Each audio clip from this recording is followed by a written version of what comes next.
Oh, hey, what's up, you guys? How's it going? It's Papa. And today, you guys have all been asking for it. You've been blowing me up about it. And, well, Gouki's the deck. And I know you've been waiting for it, so let's not keep you waiting, alright? Okay, let's just go ahead and jump into the deck profile you all have been waiting for. Starting off with the Gouki lineup, we played the 3 copies of Gouki Suprex, with the 2 copies of Gouki Twist Cobra, 2 copies of Headbat, 2 copies of Octostretch, 1 copy of Guts, and the 1 copy of Scorpio.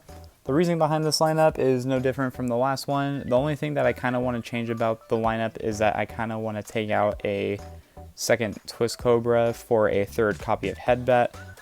Debatably, you can do that. I haven't done enough testing with it, so it's still just the same as the last build.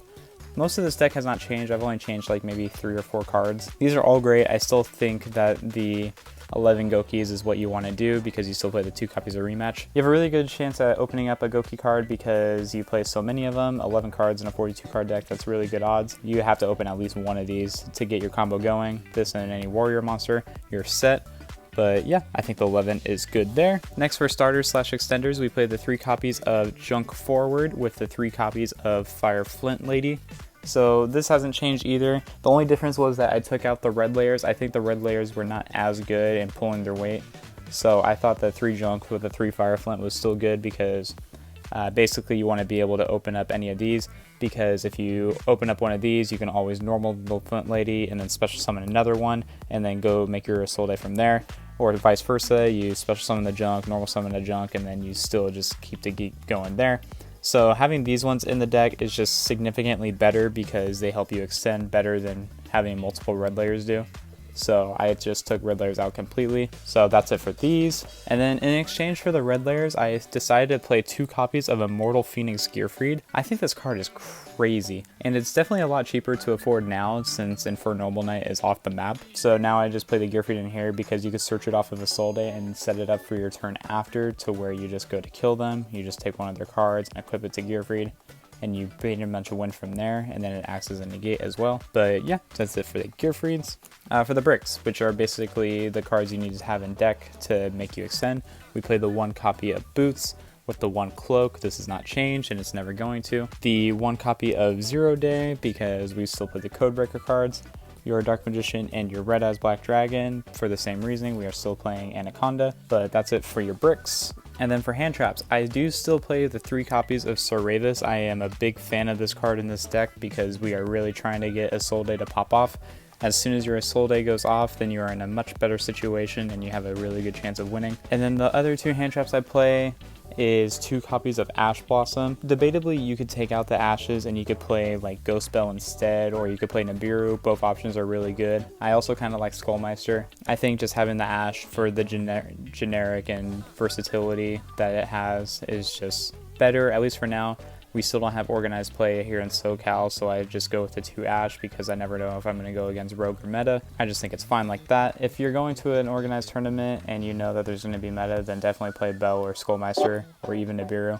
But for now, I'm just playing Ash. That's it for the monster lineup. For the spells, we play the 1 copy of Monster Reborn with the 1 1-for-1, the Instant Fusion, now as a ultra rare, the Called by the Grave, the Reinforcement of the Army, 1 Red Eyes Fusion, 1 Phoenix Blade, and 1 Living Fossil. The 6 spells, they have not changed because they are still your best cards in the deck. Monster Reborn, 1-for-1, Instant Fusion, just all giving you that extra body that you need to help you extend.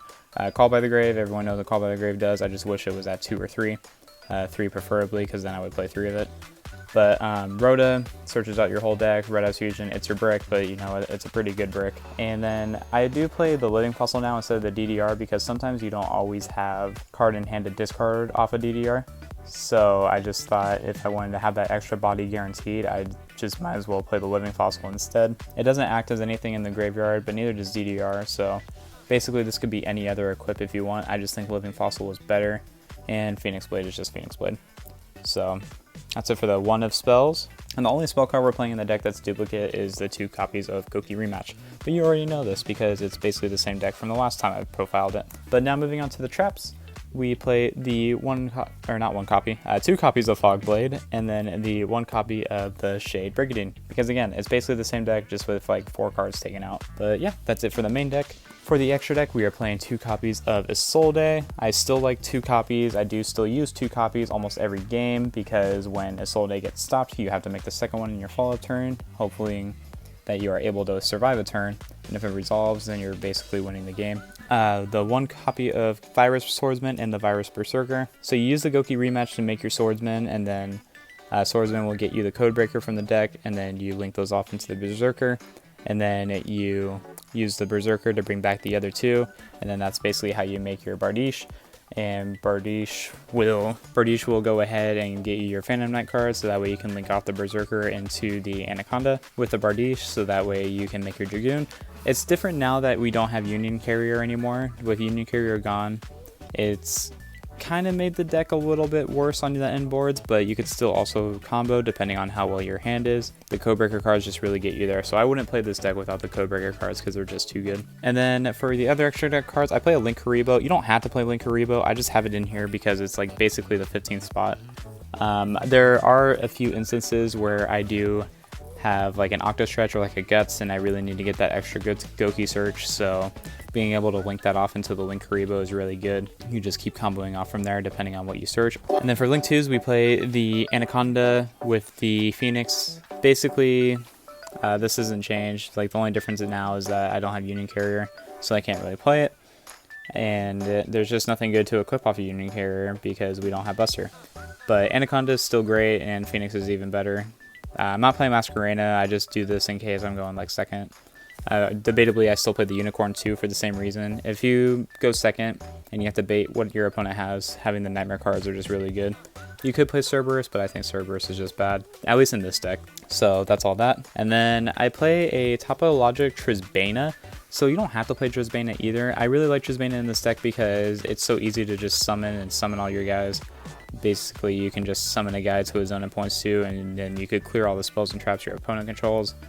And it's really good because with Eldritch going around in Zoo, where they're setting cards like Strike, they're setting cards like Cosmic Cyclone. Cyclone doesn't really hurt you that much in this deck, but it does kind of suck when your Fogblade gets banished. Altergeist is still a deck. You still see some Guru players. I just like having Trisbana as like the shock factor, and it punishes people for playing back row decks. Yeah, so Trisbana, I think it's really good. I think people should try it. And then we play 1 copy of Rusty Bardiche, just the sake that we're playing the Phantom Knights. And then I play the 1 copy of Apollosa and the 1 copy of Access Code Talker. Access Code you kind of need in this deck. I mean, you could arguably get away without playing it. I just like it in here because with all the link climbing you do during your first turn, when you go into your turn 3, then you just banish everything, get rid of your opponent's field, and you just attack for game. So Access Code really good there. And then we play the 1 copy of Dweller still, and the last 2 cards I play are fusions with the Dark Dragoon and the Carbonella Warrior for your instant fusion. But yeah guys, that's going to be it for the deck profile. And yeah guys, that's it. So thank you for looking at today's video. I hope you enjoyed today's video. I know you guys have been asking for Gouki for the longest time. Feel free, have fun with it, play it as much as you want with it. And let me know what you think can change on the deck, if there's anything. If there's any questions, comments, concerns you have for me, please leave them in the comments below of this video. And until next time guys, this has been Papa, and I will see you guys in my next video. Take care everyone.